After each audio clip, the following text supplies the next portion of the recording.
Bring it right back to me, baby. No, we've been here before. Give me the real this time, no cap. What's happening, Gag Crew? So, girl, loving hip hop Miami is picking up, girl. Lord have mercy, Jesus. Loving hip hop Miami season 5, episode 18. Keep it on the low. Oh, okay. Get up and grab your stuff, girl. You must go. He can never know. Oh, okay. I remember the song, but I don't remember the lyrics like that. But let's keep it on the low. That's IMX. Y'all don't know that about it. So shout out to IMX. So the episode started out with Flo still recovering from the shit show of a lunch that she had, and she's still pissed by Marlon and feels betrayed and set up. So she decided to change the locks that night. So Flo admitting in her confessionals that she was behind on the rent, but she doesn't want to go into details. So Flo,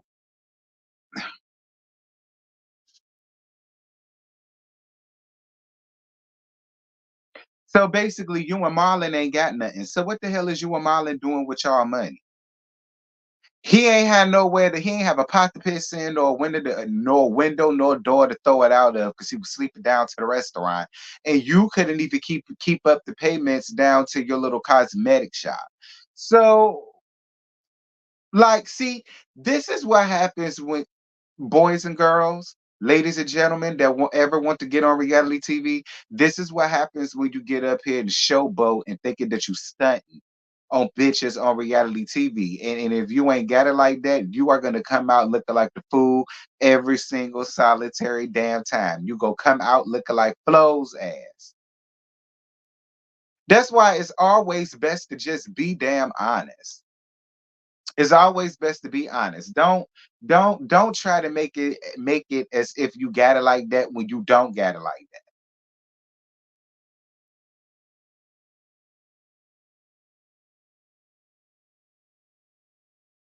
Like, I'm gonna be real with you, Flo. I think you cool people, but I agree with Claudia. Your whole family weird.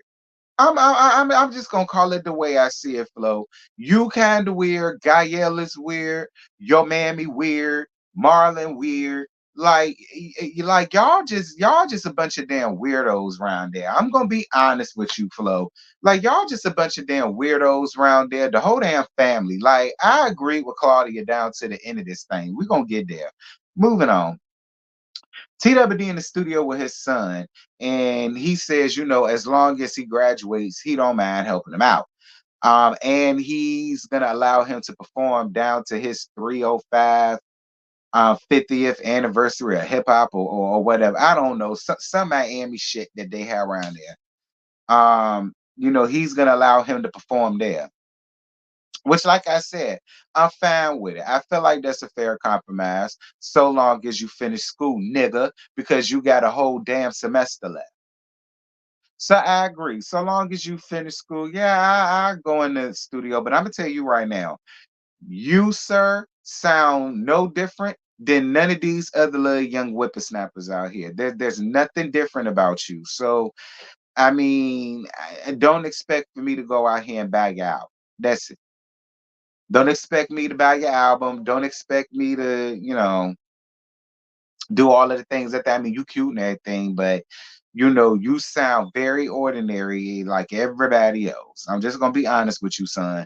That's why I say, yeah, go ahead and finish school, get your education, because I got a feeling you just only gonna be known in the 305 like your pops and your auntie. Moving moving on. Safari on a movie set for some new movie he got going on, and Eliza is there for support. And she tells him that she told Bobby and Miami Temp about them fucking, because it's basically what they're doing. And he tells her that he wants her to keep it on the low. Oh, and she admits that now that her and Amara are in a good place, now she feels away and she's concerned about girl code.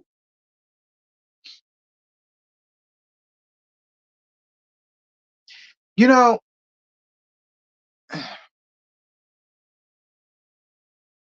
Thank God he made me gay. Cause I couldn't deal with a woman. Like Lord, thank God I don't like the coochie. Thank you, Jesus. Lord, thank you. I just came out of one. All right. And I'm just fine with that. Precious Lord, somebody help us. Anyway, girl code. Now you care because y'all a little bit of friends now. Now you care and this girl code this and this girl code that. Now you feel away. Blah blah blah. Anywho, TWD has a meeting to plan the 305 Hip Hop 50th, and he invites Trina and Joy again. Y'all don't have nothing for Joy to do. Nothing for Joy to do. Do y'all really think in real life he would have asked Joy for any type of help planning that shit? If y'all don't have nothing for Joy to do, we don't have to see Joy. I don't know why y'all feel as though it's not gonna make or possibly make it without Joy. It could make it without Joy, TWD's fat ass, or Trina's fat neck ass. Be clear. Like y'all killing me with this. Like as good as it is, it's not because of them. Anyway, Trina is upset because she ain't know nothing about the damn meeting. And she said that the meeting was last minute. Tree, this is your fault because you've been having this problems with your management since season 2. You was having the issue, so you still got them bitches employed, and you showing up for meet. Do you show up for any other meeting that late, or is it just TWD? Whatever. They tell her because TWD left after that. TWD said, "Look, I got other shit to do. This is what I'm doing. This is what's going on because it's my shindig, and this is what we got going on." So he wants to do a prom theme type of situation. She gonna come up in there late, telling them people what she not gonna do and what she is gonna do. And my whole thing about it is, Trina. See, this is what I mean. Like, that's why I said y'all got a huge inflated self of ego around there to the Miami because Tree again. Don't nobody bump you like that around here, sir. Like you can act like that around there to 305, but you damn sure couldn't act like that up here to New York. You couldn't act like that on the West Coast. You couldn't act like that down to the dirty, like you couldn't, because they don't listen to your ass like that. You could only get away with this Mariah Carey shit that you up here doing where you at. They'll allow it, which is fine. Um, because it couldn't be me. Like I agree with TWD when he said early later in the episode, like this is not no Trina thing. This isn't no Trina production. There was other people that's going to be involved, but they want you there because for whatever reason you some queen of 305, and that don't say damn much. And everybody rocks with TWD. So I mean, yeah, they want you there, but don't make it like moving on. Amara, Brook, and Princess have lunch, and Eliza show up as well. So Amara tells them about her meetup with Alan and about her working with an artist that she's not ready to reveal yet, but it's Safari, and we knew it was Safari weeks ago before the episode even came out. So yeah, there goes that. And then Amara brings up what happened with Flo down to her party. We can move on. I will say though, it was cute to see Princess and Brooke chilling and hanging and lollygagging and kiki. It did remind me of Love and Hip Hop Hollywood, which I see this is what y'all trying to make this. I see all of the Hollywood girls is coming down to the 305, just like all the New York girls went up around there to Atlanta. I see what's going on here. Moving on. Um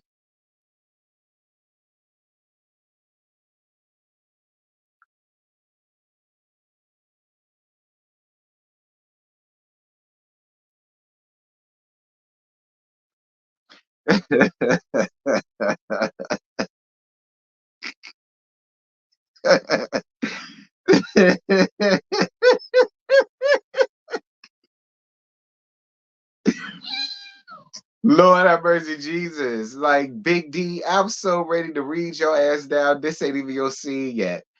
Um, so CO and TWD, because I was gonna say CO, TWD, and Big D's old beluga whale shaped ass, but it ain't his scene yet. Anywho, CO comes to tell TWD about the meeting with Trina when she showed up late and talks about how she completely said she wasn't going to do no prom theme. If it's dealing with her and got something to do with her, if her name is on it, it's going to be big, it's going to be this, it's going to be that. And he said, fuck that bitch, because I made her. This is what we're going to do, and this is what it is. It's either she's on it, or I'm just going to let the people know that she didn't want to come to do it because she felt like it was too I guess low budget or low brow for her, and she ain't want to do it for the people. And I don't blame TWD, because who the hell does Trina think she like? Again, she could only get away with that down there to the 305 because she ain't shit nowhere else. Because I'm telling you, don't nobody bump Trina. They don't. They bump the city girls and Kodak Black coked up ass way more and way quicker before they will ever bump anything from Tree Tree. Hoes my age will bump Tree Tree, but that's because we in our mid 30s. Mid to late 30s, going in our 40s, and then the folk in their 50s, 60s, because y'all know they say she's 65. So the 60-year-old, 70-year-old, yeah, we'll bump her. But these little young whippers here and there, but these young little whippersnappers out here, they're not thinking about no goddamn shit. Listen, it depends on the crowd. See, the crowd that y'all will accumulate, yeah, they will care. But these little they wouldn't give a damn. Now, one damn, like, whatever. Anyway, we gonna move on. Cause Tree Tree got me hotlling, and I ain't got time. Cause she was pissing me off with her attitude. I'm gonna be real, like she was really, and you did nothing but proved a lot of these people right who said that you really don't support people and how you proved Kaya's and Geisha 305's point. That's what I would say. You proved Kaya's and Geisha 305's point. So Shay and Fabo talk. She talks about how she doesn't like the disrespect he get to Mama Sandra or her Kojic wig, and about his cheatation. I think it had more to do with the cheatation than it did with him talking about your mama. And that's just my feeling. But here's my thing. Stop questioning God about a baby that you got up here on TV and told your mama that you was gonna abort because you didn't want it, because you didn't want him, you didn't want to be with him, and you felt like you was gonna be raising a baby on your own. You sat on that couch and told your mama that you was gonna abort it because you didn't want it. So don't sit up here and question God because he gave you the desires of your heart. Your desire of your heart was you not wanting your baby. So I'm not understanding what you blaming him for. I keep trying to tell y'all, life and death revolves in the power of the tongue. You said it, you put that out there, and you got what you wanted. Don't go around here questioning him because he ain't do it to you.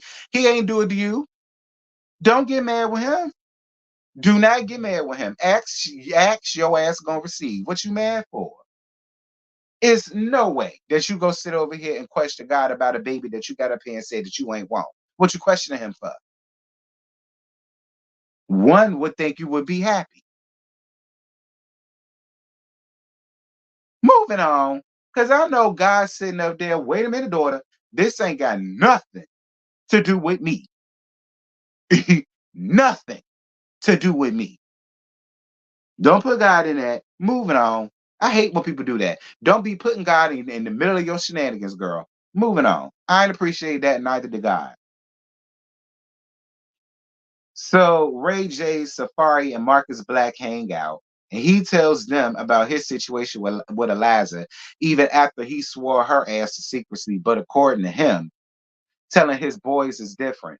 And then the producer had to remind him about messy, shady ass, can't hold water or diarrhea ass Ray J. And how for the past throughout the season, he threw his ass under the bus. Whatever. I really don't care about that. But I will say this. Shout out to Marcus Black.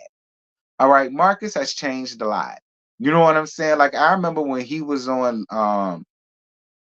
Hollywood, I really didn't care for him too much. Like he was mad corny to me, but he changed a lot. He changed a lot, and I could tell it in him. I could tell the change in him. Shout out to see, they say a good woman to do that to you. Shout out to you, Brooke. I know that's right, bitch. All right. Me and Brooke around the same age, so I know she was raised right. 'Cause she got that man to change. I know that's right, Brooke. That's how you do it, bitch. Shout out to Brooke and Marcus. I never thought I'd say that. But shout out to Brooke and Marcus. Shout out to they the new black love. They the new black love. Shout out to Brooke and Marcus.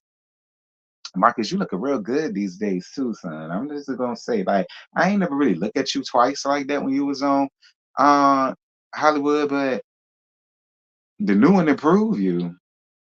Marcus. Child, let me ride your face right quick. Mm.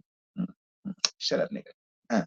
Anyway, um, so TWD cooking the meal for the meeting, and Trina shows up 4 hours late, talking about she had a flat tire and all of this, but she showed up with Bobby's punk ass. Like,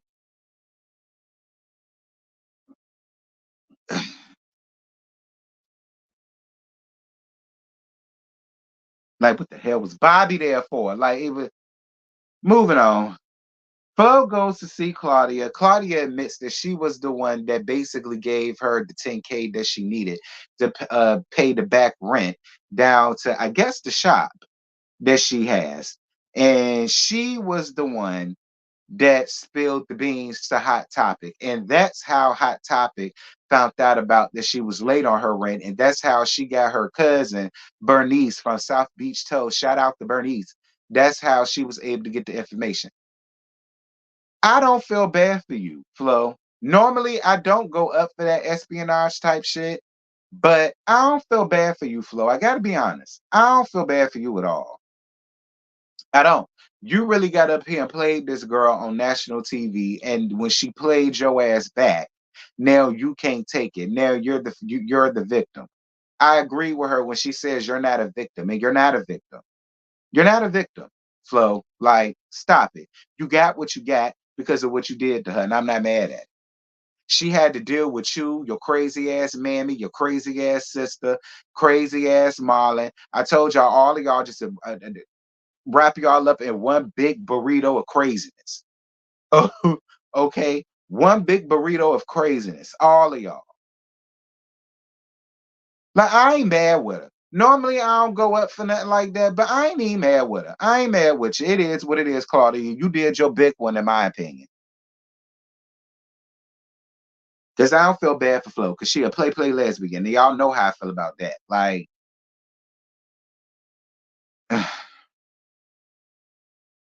you can't do wrong to somebody and tell them how mad to get. You can't do wrong to somebody and then think you can dictate how they gonna get back with your ass. You hurt her, she hurted you. Hurt for hurt. I feel like y'all are even. That's how I feel. I feel like y'all are even. Flo, get over it. Moving on. Um, and I don't understand how she's a clout chaser if she got 10K to throw around to just give to you all willy-nilly for a shot. So she can't be that much of a clout chaser. I don't know too many clout chasers that got money like that. That's throwing around 10 bands, just you know. I mean, I don't know. You the one that's behind on shit, Flo. I mean, I'm just saying. Moving on. And then Amara reveals that she's working with Safari, and I don't give a damn about that either. That's really all I got. I ain't got no more. This episode was interesting. And next week look like it's gonna be even more interesting. Lord Jesus.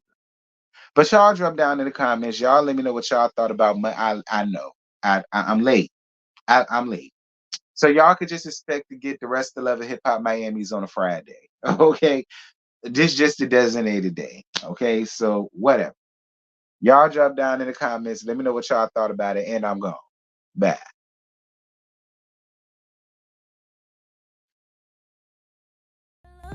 Cause when you're gone, I miss your face.